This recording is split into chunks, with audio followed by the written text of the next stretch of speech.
Elena swore she saw Mark standing in the hallway later. His mouth was sewn shut with wire.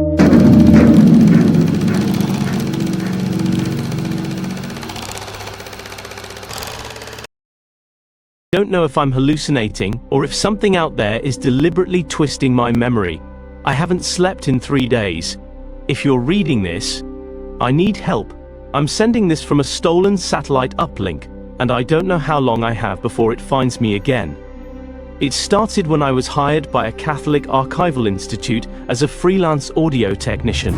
They needed someone to document and monitor unusual acoustic activity in an old chapel located in a forgotten village called Saint-Léon-sur-Rhône, deep in the French countryside, near the edge of an abandoned monastery. I wasn't alone. They sent Father Marius, a stoic old priest from Lyon, quiet but deeply reverent, and Jules, a fellow tech guy like me, sarcastic, skeptical, and chain-smoking from the moment we arrived. The chapel itself was wrong, not decaying, just old in a way that felt prehistoric. The kind of architecture that looks Romanesque at first, until you notice that the stonework doesn't match anything documented. Locals wouldn't speak of it. One older woman muttered something about the womb beneath and refused to make eye contact when we asked directions. We set up equipment on the first day: directional mics, seismic sensors, night vision cameras. Nothing but silence. Until day 3, when the microphones picked up faint sounds, scraping, guttural moaning, and something like breathing from beneath the chapel. Father Marius became obsessed. He began fasting, praying constantly. At night we heard him chanting in Latin, but not normal scripture. The words made my skin crawl. On the 4th day, he vanished. No note, no sounds on the cameras, just gone. His room was untouched except for his rosary, melted into the wooden floor like it had been pressed into molten wax. Jules wanted to leave. I didn't disagree. But something kept us there. Maybe curiosity. Maybe whatever lives down there wanted us to stay. That night, we found the trapdoor beneath the altar. Not a door, really, more like a fleshy, veined membrane stretched tight over a gaping hole, held shut by centuries-old iron rings. Somehow, it was open. We descended into the earth with headlamps and shoulder-mounted cams. The air was thick, warm, damp. The stone was slick and soft underfoot, like walking through the throat of some long-dead titan. Then came the voice. It called Jules's name, over and over, soft at first, then clearer, and it was Father Marius. Except Jules was crying. He whispered, "That's not him." Then he screamed, and the tunnel swallowed him. I ran. I've never screamed like that in my life. I ran until the tunnel spat me out in the sacristy, but it was different now. The walls pulsed like muscle. The wooden beams dripped black sap. The crucifix on the wall was upside down, but not rotated, grown that way. Now I'm alone. I think. It's outside the room. I hear it breathing. Or maybe I'm hearing my own voice played back at me. If anyone sees this, if you know where Saint-Léon-sur-Rhône is, come for me. Burn the chapel, seal the tunnels, don't listen to its voice, don't follow it into the dark. I'm leaving this file running. I'm going to try the trapdoor again. Maybe I'll find Jules. Or maybe it'll find me. I don't know where to begin, so I'll just write it all down and hope it makes sense. My name's Clara, and 6 weeks ago, my husband Matthew and I left our comfortable life in Seattle for what we thought was a calling. We're both 30, devout Christians, and we've spent years dreaming of spreading our faith somewhere it's needed most. But what happened on that island, it changed me. I need to tell someone, even if it's just strangers online. Please read this through. You'll understand why I'm not the Clara I used to be.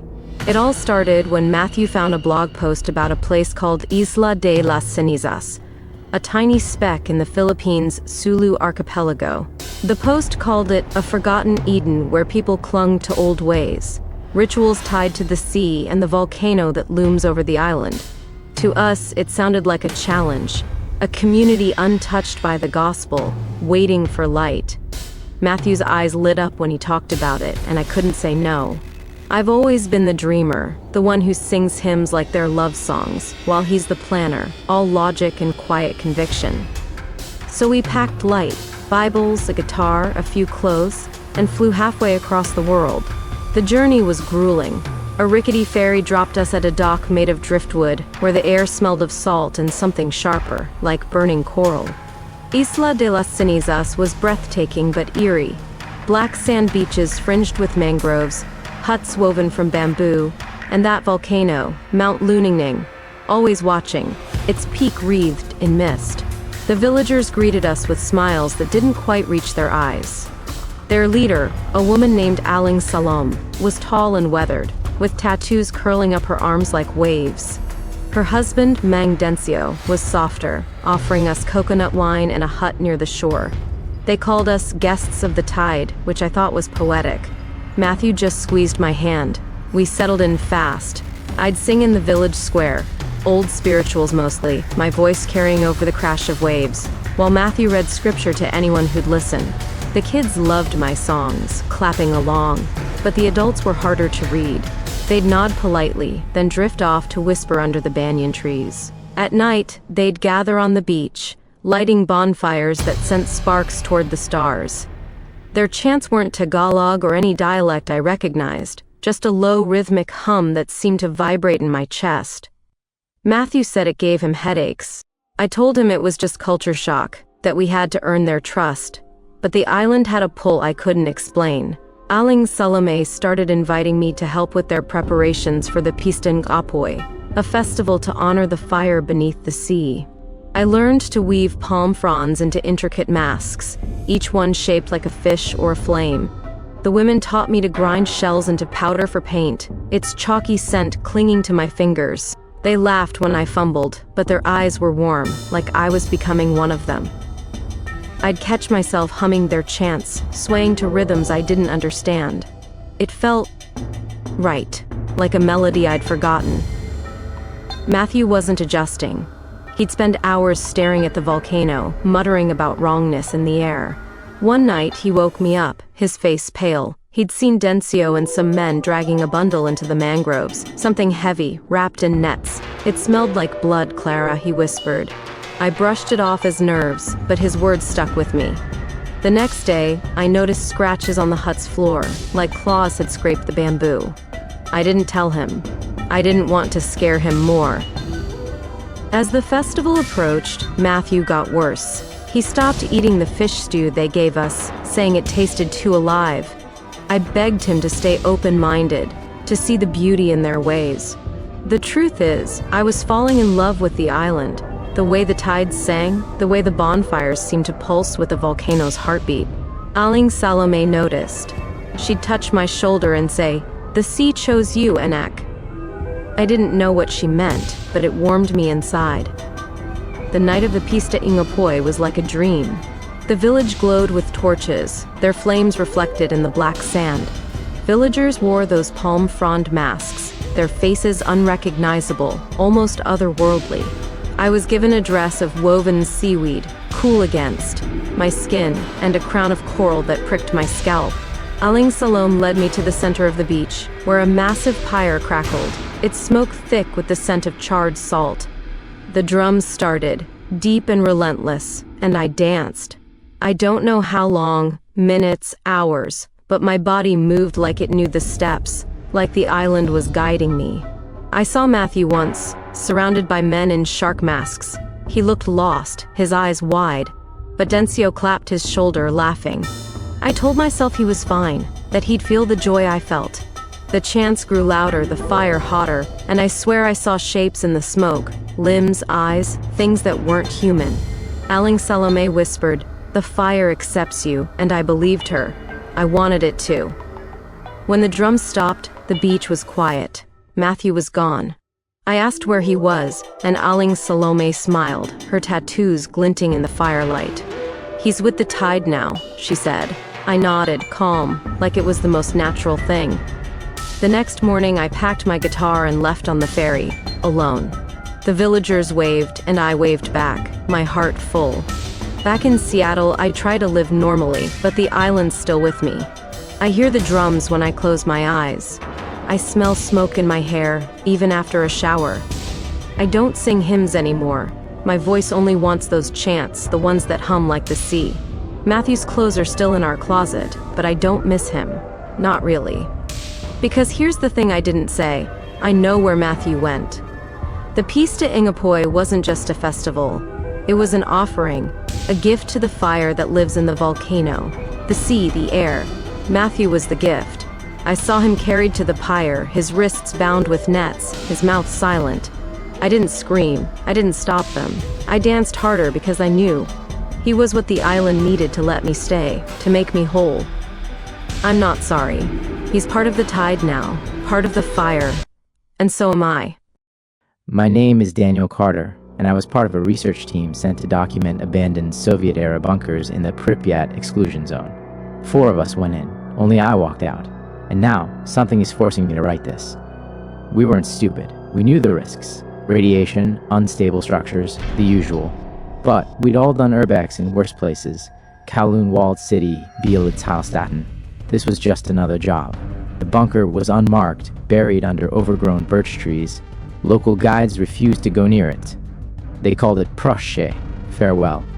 Elena, our translator, heard it first, a voice in Russian, whispering through the vents. Not static, not wind, words. Taiziz ne Odin, you are not alone here. We laughed it off. Radiation does weird shit to your brain, right? Then the power cut started. The bunker's blueprints showed 2 levels. We found a 3rd. The stairs down were wrong, too steep, like they were added later. At the bottom, a room with 12 empty chairs and a rotting Soviet flag. No dust. That's where Mark vanished. 1 second he was filming. The next, gone. No scream, just his camera, still recording static. Elena swore she saw Mark standing in the hallway later. His mouth was sewn shut with wire. Then it spoke through him. They want you to choose. 1 stays. The rest go. We ran. The corridors stretched. Doors led back to the same room. Jens, our medic, tried to barricade us in the control room. It didn't matter. Something unfolded from the shadows. Not a man, not an animal. A thing wearing a shredded Soviet uniform, its limbs bending in too many places. Elena begged. We took her anyway. I woke up outside the bunker. My phone had 1% battery, no signal. But in my pocket, Elena's notebook. The last page was covered in her. Handwriting, Daniel. It lets one go. To bring others. Don't let them come. Hey, Reddit. I can't stop thinking about it. I'm shaking just typing this. I live in a small town in the Midwest, the kind of place where everyone knows everyone and the biggest excitement is a county fair. My house is on the edge of town, right next to this massive cornfield that stretches out forever. It's part of the old Miller farm, abandoned since the 70s. Growing up, kids always whispered about that place. They said the farmer, Old Man Miller, went crazy, killed his family, and vanished into the corn. Some say he's still out there, not quite human anymore. I always thought it was just a story. You know, something to scare kids at sleepovers. But after what happened, I'm not so sure. I'm Sam, by the way. I'm 17, just a regular guy. I spend way too much time on Reddit. Scrolling through our /nosleep and our /paranormal. Reading about skinwalkers and haunted woods. Last week, I was deep in a thread about local legends, and someone mentioned the Miller farm. They said if you stand at the edge of the cornfield at dusk, you'll hear whispers. Not just any whispers, voices that know your name, your secrets. They said it's Old Man Miller's spirit, luring people in. Most people who go too far don't come back. I laughed it off. I mean, come on, it's just corn. But the idea stuck with me. I've lived next to that field my whole life and never heard anything weird. So I figured, why not check it out? I could record it, post it online, maybe get some upvotes. Worst case, I get some creepy vibes and a cool story. It was Friday and the sun was setting, painting the sky this deep, bloody orange. I grabbed my phone, put on my sneakers, and headed out back. The cornfield starts maybe 20 feet from our porch. The stalks were tall, way over my head, swaying a little even though there was no wind. It was quiet, too quiet, like the world was holding its breath. I started recording, just talking into my phone like an idiot. Hey, Reddit, it's Sam. I'm at the Miller Farm cornfield. Let's see if the whispers are real. I felt dumb, but also kind of excited. I stood there for a minute, listening. Nothing, just crickets and the rustle of corn. I was about to give up when I heard it. It was faint at first, like someone muttering just out earshot. I couldn't make out words, but it was definitely a voice. Low, raspy, coming from deep in the field. My heart started pounding. I held up my phone, trying to catch it on video. "You guys hear that?" I whispered. The sound got louder, clearer. It wasn't just one voice. It was a bunch of them, overlapping, like a crowd whispering all at once. I swear I heard my name. "Sam." It said, drawn out and creepy, like someone was tasting a word. I should have run right then, but I didn't. I was too curious, too stupid. I took a step into the corn. The stalks closed around me, blocking out the sunset. It was darker in there, cooler, like the field had its own little world. The whispers were everywhere now, coming from all directions. I couldn't tell what they were saying, but it felt personal, like they knew me. My phone screen started glitching, the video feed cutting to static for a second before coming back. I kept walking, pushing through the corn, trying to follow the voices. "Hello?" I called out, my voice shaking. "Is someone there?" The whispers stopped. Dead silence. I froze, my breath loud in my ears. Then, from right behind me, a single voice hissed, "Why'd you come, boy?" I spun around, but there was nothing, just corn, endless rows of it. My phone died right then, just shut off, even though it had half a battery. I was alone in the dark, the last light of dusk gone. The air felt heavy, like it was pressing down on me.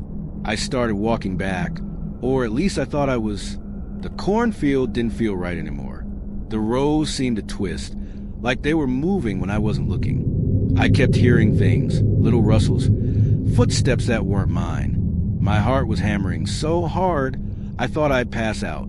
I called out again, "This isn't funny. Whoever you are, stop it." But no one answered. Just more whispers, louder now, angrier. I don't know how long I wandered. It felt like hours, but it couldn't have been that long. The corn seemed to go on forever, like I was trapped in some kind of maze. Every time I thought I saw the edge of the field, it was just more stalks. The whispers were constant, saying my name, saying other things, stuff I don't want to repeat. Things about my life, my fears, stuff no one could know. I was freaking out, tears streaming down my face. I just wanted to get home. Then I saw it, a clearing, right in the middle of the corn. It wasn't there before, I swear. The ground was bare, just dirt, and in the center was this old scarecrow. It was falling apart, straw spilling out, but its face, God, its face. It was made of burlap, but it looked wrong, like it was smiling. The eyes were just holes, but I felt like they were watching me. The whispers were coming from it. I was sure of it. I backed away, but the corn seemed to push me forward, the stalks closing in behind me. My foot caught on something and I fell. That's when I felt it. A hand, cold and rough, grabbing my ankle. I screamed, kicking, but it wouldn't let go. It was coming from the ground, like something was buried there. I looked down and saw fingers, long and bony, clawing up through the dirt. The whispers turned into a laugh, deep and awful, echoing in my head. I yanked my leg free, tearing my jeans, and ran. I didn't care where I was going. I just ran, crashing through the corn, branches slashing my face. The scarecrow's laugh followed me, getting louder, closer. I could feel something behind me, something big, something not human. Somehow, I don't know how, I stumbled out of the field. I was back in my yard, the house right there, lights on like nothing happened. I fell to my knees, gasping, covered in scratches and dirt. My phone was in my pocket, even though I thought I'd dropped it. When I checked it, the video was gone. No evidence, nothing. I ran inside, locked the door, and didn't sleep that night. I kept hearing whispers, faint, like they were still out there, waiting. It's been a week, and I'm still messed up. I can't go near the cornfield anymore. At night, I hear things, rustling voices, my name. I checked Reddit again, and someone replied to my old post about the Miller farm. They said the legend isn't just about old man Miller. They said the field itself is alive, that it takes people, keeps them. They said if you hear your name, it's already too late. I don't know what to believe, but I know what I felt. That hand, that laugh, it wasn't human. I'm scared to go outside, scared to stay here. I don't know what to do. Has anyone else been to the Miller farm? Has anyone else heard the whispers? Please, I need help. I'm still trying to wrap my head around what happened, and I'm hoping someone out there can help me make sense of it, or at least tell me I'm not crazy. My name's Tom, I'm 24, and I've always been into hiking. I'm not some adrenaline junkie, just a guy who likes the quiet of the woods, you know? Last month, I went on a trip to the Appalachian Trail with my friend Lucy. We'd done hikes before, nothing too intense, but this one, it's changed everything. I can't sleep without seeing her face, or that light. I posted about it in r/nosleep and r/paranormal, but I need to tell the full story now. This is what happened. Lucy and I planned a weekend hike in the Appalachians, somewhere in West Virginia. It's beautiful out there. Dense forests, misty valleys, the kind of place that feels like it's been untouched forever. We'd been scrolling Reddit for tips on trails, and I stumbled across some threads about local legends. One kept coming up, the Lantern Woman. People said she's a ghost, a woman who wanders the trails at night with a glowing lantern, luring hikers off the path. Some said she died in the 1800s, lost in a storm, and now she tricks people into joining her. Others said she's something older, something that was never human. The stories freaked me out, but Lucy laughed them off. She's like that, skeptical, always rolling her eyes at anything spooky. "It's just a story, Tom," she said. "Something to scare campers." I wanted to believe her, so I pushed it out of my mind. We got to the trailhead late in the afternoon. It was autumn, the leaves all red and gold, but the air was chilly, and fog was already creeping in. We planned to hike a few miles, camp for the night, and head back the next day. Everything was fine at first. We were joking around, taking pictures, just enjoying the vibe. But as it got darker, the forest changed. The sounds, birds, wind, all that, faded away. It was like the woods were holding their breath. Our flashlights barely cut through the fog, and I started feeling uneasy, like we were being watched. I kept thinking about those Reddit posts, the ones about the Lantern Woman. I didn't say anything to Lucy, though. I didn't want her to tease me. It was around midnight when things got weird. We were still hiking, trying to find a good spot to set up camp. My flashlight started flickering, which was odd because I just put in new batteries. Lucy's was acting up too. I was about to suggest we stop when I saw it. A light, faint but unmistakable, glowing through the fog ahead. It wasn't like our flashlights, all harsh and white. This was warm, golden, almost inviting, bobbing gently like someone was carrying it. I grabbed Lucy's arm. "You see that?" I whispered. She nodded, squinting. "Maybe another hiker," she said, but her voice wasn't as confident as usual. I don't know why, but I felt drawn to it. Like I needed to know what it was. Lucy, being Lucy, was already walking toward it. "Come on, let's check it out," she said, like it was no big deal. I hesitated, remembering the Reddit warnings. "Lucy, hold up," I said. "Those posts said the Lantern Woman lures people. We should stick to the trail." She rolled her eyes. "Tom, it's probably just a campfire or something. Don't be such a baby." I felt dumb, so I followed her, but my stomach was in knots. The light kept moving, always just out of reach. We left the trail, pushing through underbrush, the fog getting thicker. That's when I heard it, a hum, soft and melodic, like a lullaby. It was beautiful, but it made my skin crawl. Lucy didn't seem to notice. She was focused on the light, her eyes glassy, like she was in a trance. "Lucy, we need to go back," I said, grabbing her arm. She shook me off. "Relax, Tom. It's fine." But it wasn't fine. The humming got louder, and the light was closer now, bright enough to cast shadows. I could make out a shape behind it, a figure, tall and thin, holding a lantern. I stopped dead. "Lucy, that's not a hiker," I whispered. She didn't answer, just kept walking. The figure turned, and I saw her, or it. She was pale, her dress old and tattered, like something from a history book. Her face, God, her face. It was wrong. No eyes, just black pits, but I felt her staring right through me. The humming turned into words, soft and sweet, like she was singing my name. "Tom, come closer." I wanted to run, but my legs felt heavy, like I was stuck in mud. Lucy was almost to her now, reaching out like she was greeting an old friend. "Lucy, no!"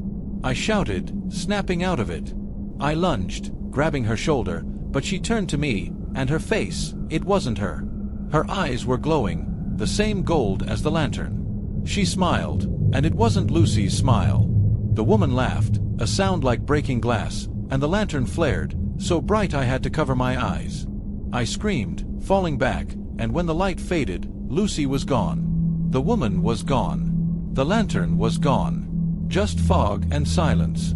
I stumbled around, calling her name, my voice echoing. My flashlight was dead, and I could barely see. I don't know how I found the trail again, but I did, running until I collapsed at the trailhead.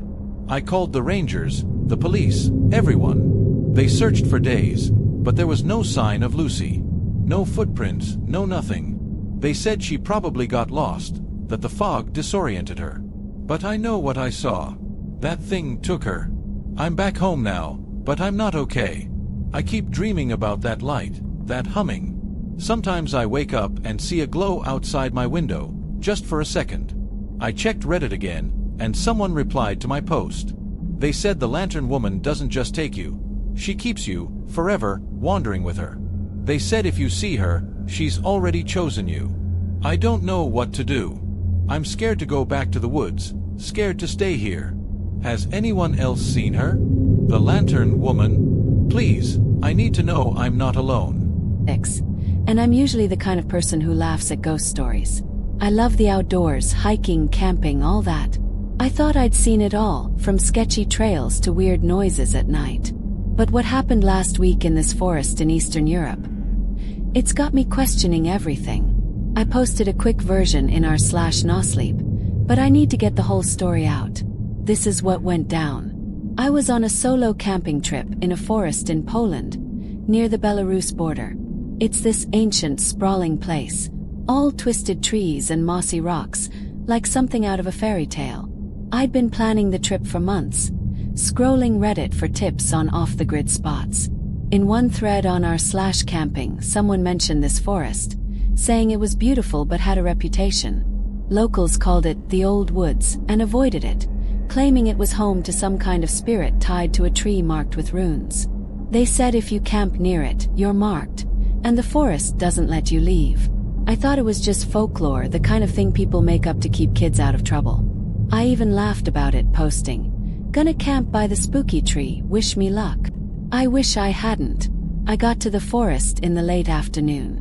The air was crisp, the sky turning that deep twilight blue. I hiked a few miles in, looking for a good spot to set up my tent. The deeper I went, the quieter it got. No birds, no wind, just my footsteps crunching on leaves. It was eerie, but I brushed it off. I'm used to the woods feeling weird at dusk. After a while, I found a small clearing, perfect for camping. In the middle was this gnarled old tree, its bark covered in strange carvings. Runes, I guess, jagged and deep, like someone had clawed them in. They glowed faintly, a weird greenish light, but I figured it was just moss or something catching the last sunlight. I took a picture and checked Reddit again. Someone had replied to my post, "Don't camp near the marked tree. It's not a joke." I rolled my eyes.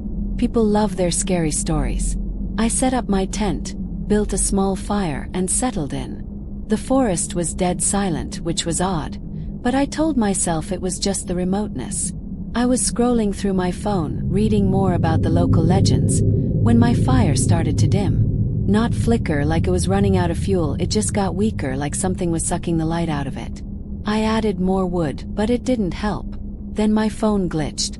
The screen froze, and for a split second it showed me.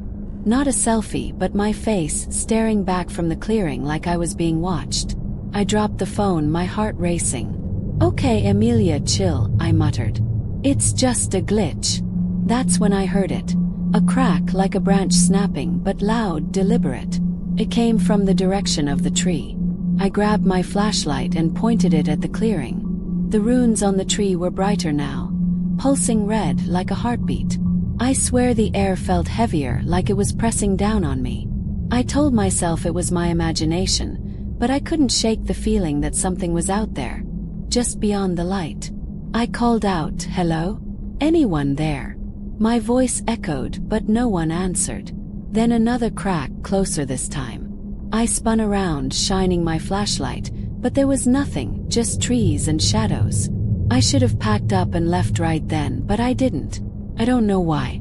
Maybe I was too stubborn, or maybe something didn't want me to leave. I sat by the fire trying to stay calm, but the forest felt wrong. The shadows seemed to move when I wasn't looking, twisting into shapes that weren't quite trees. I kept glancing at the marked tree, and every time I did, the runes seemed to shift, like they were forming new patterns. My phone was useless now, stuck on that creepy image of my face. I turned it off, but I could still feel it, like it was watching me. Then I saw it. A shadow, tall and thin, standing just outside the clearing. It wasn't human. It had these jagged, antler-like things on its head, and its limbs were too long, bending in ways they shouldn't. I froze, my flashlight shaking in my hand.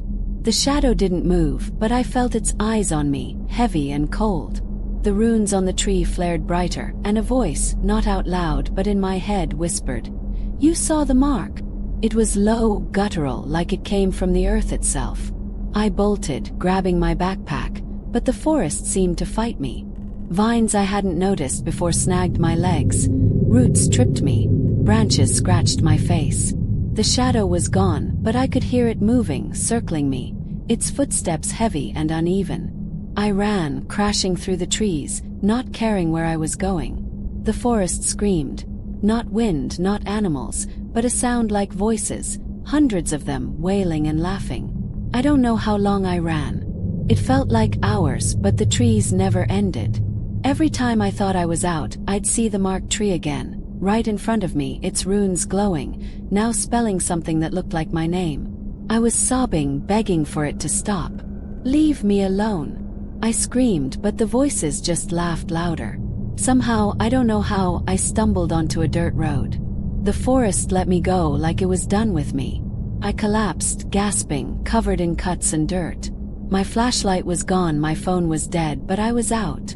I hitched a ride back to town, and I've been holed up in a motel ever since. Can't go home, not yet. I keep dreaming about the tree, the shadow, those runes. Sometimes I wake up and see scratches on my arms, like the ones from the branches, but deeper, forming patterns. I checked Reddit again, and someone replied to my post. They said the marked tree isn't just a warning, it's a claim. They said the spirit doesn't let you go, not really. Follows you. I'm scared to sleep, scared to look in the mirror. I swear I saw my reflection blink yesterday, and it wasn't my face. Has anyone else been to that forest? Has anyone seen the marked tree? Please, I need to know what's happening to me.